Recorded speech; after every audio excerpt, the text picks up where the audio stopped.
Para tenaga kesehatan distrik Kiwirok Kabupaten Pegunungan Bintang Papua, jadi korban kebrutalan kelompok teroris. Puskesmas tempat mereka mengabdi dirusak dan dibakar. Sementara para tenaga kesehatan yang bertugas di Puskesmas distrik Kiwirok, diburu seperti binatang. Mereka ditelanjangi, disiksa, lalu dibuang ke jurang. Akibat aksi biadab teroris itu, seorang nakes meninggal dunia setelah dibuang ke jurang, yakni Gabriela Meilani. Sementara para nakes lainnya mengalami luka-luka dan trauma. Mereka adalah Dr. Restu Pamanggi, Marcelinus Ola Attanila, Manuel Abi, Martinus Deni Satya, Lukas Luji Patra, Siti Hodijah, Katrianti Tandila, dan Kristina Sampetonapa. Sedang Geral Suko belum diketahui nasibnya. Para tenaga kesehatan yang selamat, kini telah berhasil dievakuasi oleh TNI Polri. Dalam tragedi teror tersebut, sejumlah fasilitas umum hangus dibakar kelompok teroris. Antara lain Puskesmas Kiwirok, Kantor Ban Papua Distrik Kiwirok, Kantor Distrik Kiwirok, Sekolah Dasar Kiwirok dan Pasar Kiwirok. Seorang anggota TNI Yonif 403 Prada Ansyar terluka akibat kontak tembak dengan kelompok teroris. Marcelinus Ola Attanila, Mantri Kesehatan Puskesmas Kiwirok yang selamat, tampak terpukul saat mengungkap tragedi teror yang dialami para nakes. Menurut Ola, kelompok teroris sudah marah-marah saat datang ke puskesmas. Setelah membakar puskesmas, para teroris bergerak ke barak dokter dan membakarnya.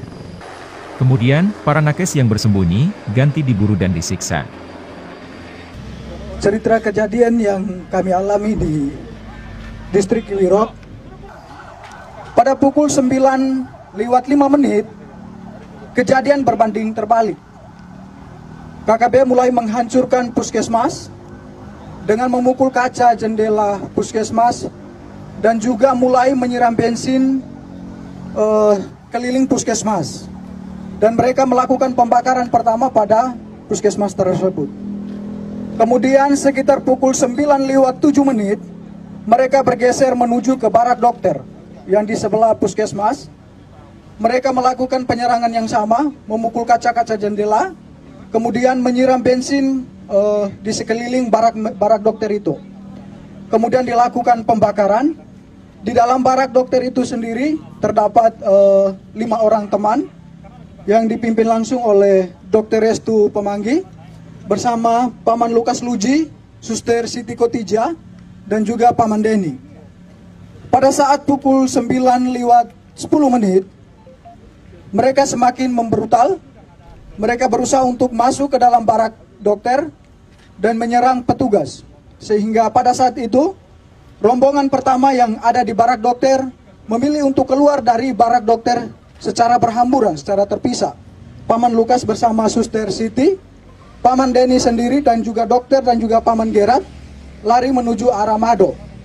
Sampai di Mado, dokter sendiri dihadang, kemudian dipukuli dengan besi, kemudian digiring ke jurang dan langsung ditendang ke arah jurang. Pada pukul 9 sekitar 11 menit, mereka bergerak lagi menuju ke barak yang kedua yang dipimpin langsung oleh saya sendiri sebagai ketua tim. Di situ kami ada 6 orang. Saya sendiri sebagai ketua tim, Paman Selo, Paman Emmanuel Abi, Paman Patra, Suster Christine, Suster Anti dan juga Suster Ella yang sudah menjadi almarhum. Pada saat itu juga mereka melakukan hal yang sama, menghancurkan kaca-kaca jendela dan juga memukul pintu-pintu, berusaha untuk masuk ke dalam untuk menyerang kami. Mereka juga menyiram bensin di sekitar barak medis dan juga mulai membakarnya. Saat pembakaran terjadi, yang ada di dalam puskesmas hanya tersisa saya, Paman Patra dan juga ketiga suster itu. Paman Eman saat itu berada di dalam puskesmas karena sedang buang air besar.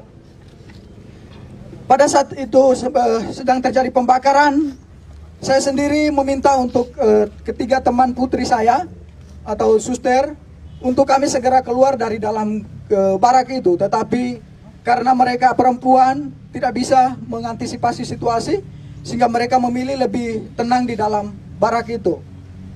Makin lama asap makin tebal, rumah sudah mulai barak sudah mulai terbakar, sehingga saya memilih untuk mengurung ketiga teman suster tadi bersama saya langsung di dalam kamar WC karena agak lebih aman. Sekitar pukul 9:20 menit sudah tidak bisa ditahan lagi karena memang rumah sudah plafon-plafon yang terbakar sudah mulai pada runtuh, sehingga saya memilih untuk mengajak ketiga suster ini untuk keluar dari dalam barak medis. Pada saat kami berusaha untuk lari menghindari amukan KKB, kami memilih lari ke depan, mereka sudah menghadang kami pada posisi depan. Kemudian saya berusaha merangkul ketiga suster menuju ke jurang, tetapi sampai di belakang jurang yang ada di belakang barak medis juga mereka sudah berada di situ dengan diperlengkapi senjata dan juga busur dan anak panah. Akhirnya saya berusaha untuk mengamankan ketiga suster ke rumah warga yang terdekat, jaraknya sekitar 5 meter dari barak medis itu. Sesampainya di situ, mereka juga ada di situ berusaha untuk membakar rumah warga yang di sebelah. Akhirnya saya memilih untuk mengamankan ketiga suster di dalam gedung, di dalam kamar mandi dari rumah masyarakat itu. Sekitar 30 menit kami berada di dalam kamar WC. Kejadian semakin brutal, mereka semakin membabi buta, memanah teman kami Paman Emmanuel Abi. Kemudian mereka mulai membakar rumah-rumah warga dan juga pasar, serta bank, rumah distrik yang ada di sekitaran barak medis itu. Kejadian semakin brutal, akhirnya saya mengambil keputusan untuk kami bisa mengamankan diri.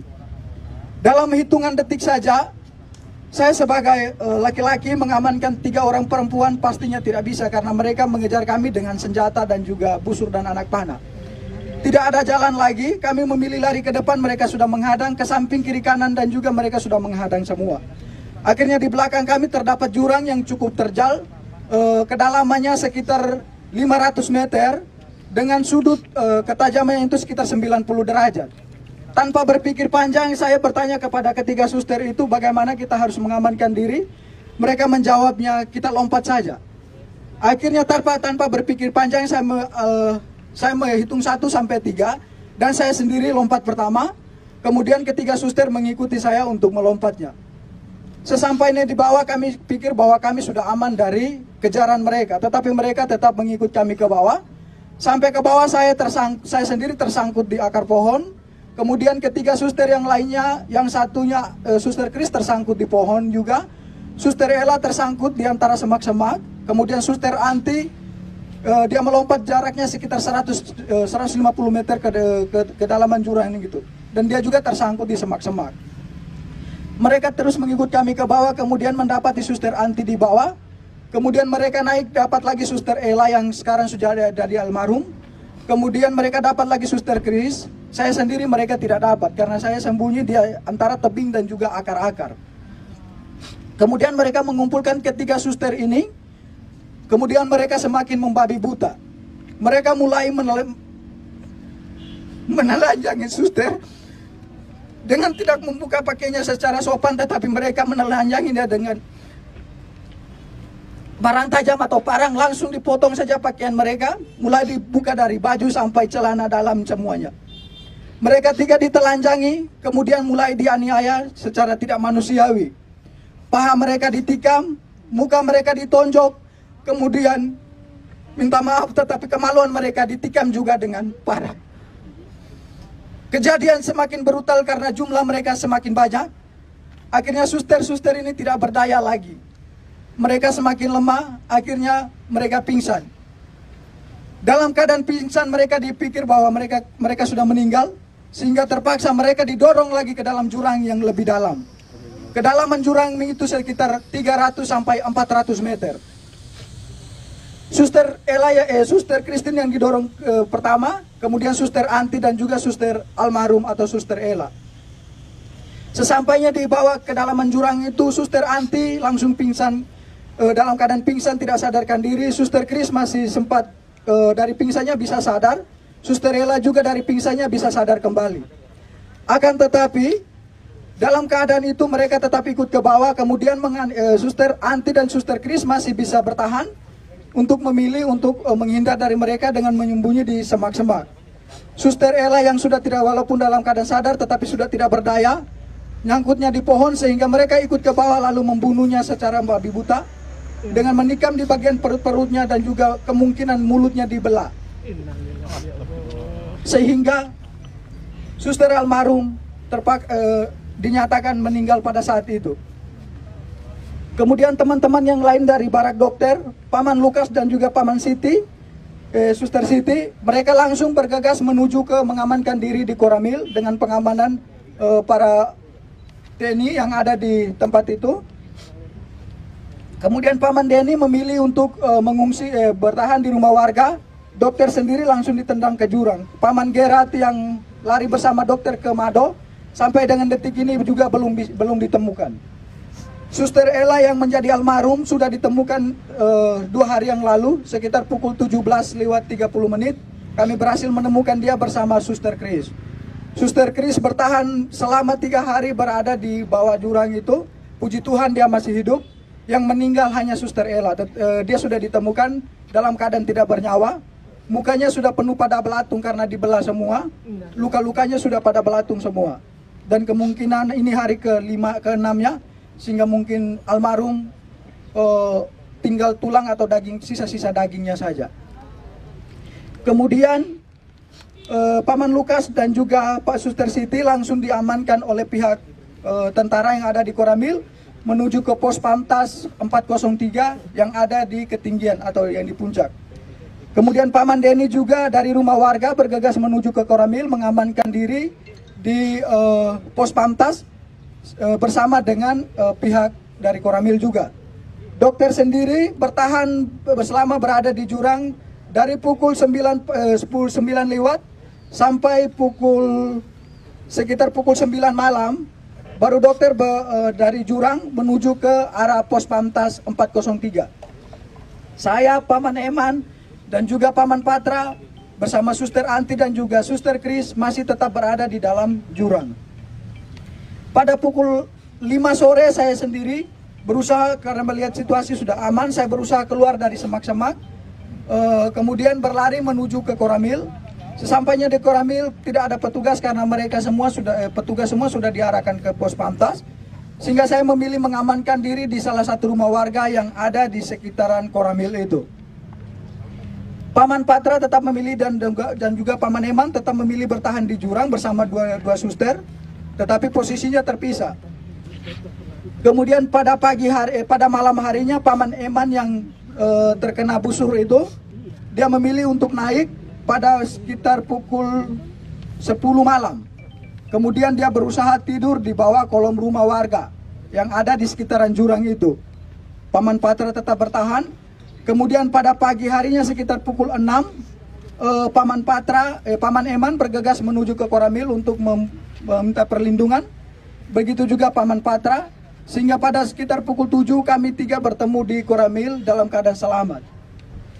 Suster Anti dan Suster Chris masih tetap bertahan di jurang. Suster Anti keluar dari jurang sekitar pukul 10 malam dengan kondisi saat itu hujan deras. Dalam keadaan telanjang, dia dari jurang menuju ke Polsek Kiwirok. Sesampainya di Polsek Kiwirok tidak ada petugas karena memang petugas semua sudah pada ngungsi sudah pada diamankan ke pos Pantas itu. Mereka bertugasnya di situ. Kemudian Suster Anti memilih untuk bertahan di pos, tetapi karena takut dengan situasi, dia berusaha keluar dari pos lalu kembali bersembunyi di semak-semak. Sampai pada sekitar pukul 7 pagi, itu ada kegiatan pembersihan dari pos Pantas 403, sehingga Suster Anti memilih untuk keluar dari semak-semak karena memang dia juga sudah pada tidak berdaya lagi. Menurut keterangan dari Suster Anti bahwa pada saat itu dia sudah pada siap untuk pasrah, untuk mati karena memang sudah sama sekali tidak berdaya. Tetapi dia berusaha merangkak pelan-pelan sampai ke pos polsek sehingga berteriak dan meminta pertolongan daripada pihak pos Pantas. Nama lengkap saya Marcelinus Ola Atanila. Cukup. Makasih. 1,5 tahun. Oke, baik. Aksi teror sadis terhadap tenaga kesehatan dan guru di Papua sudah kerap terjadi. Anehnya, para aktivis pembela HAM, seperti Haris Azhar dan kawan-kawannya, hanya diam saja. Padahal, para tenaga kesehatan dan guru adalah para pejuang pembela HAM. Sungguh menyedihkan sikap Haris Azhar dan kawan-kawannya. Nuraninya rupanya sudah dibutakan oleh ambisinya yang gelap.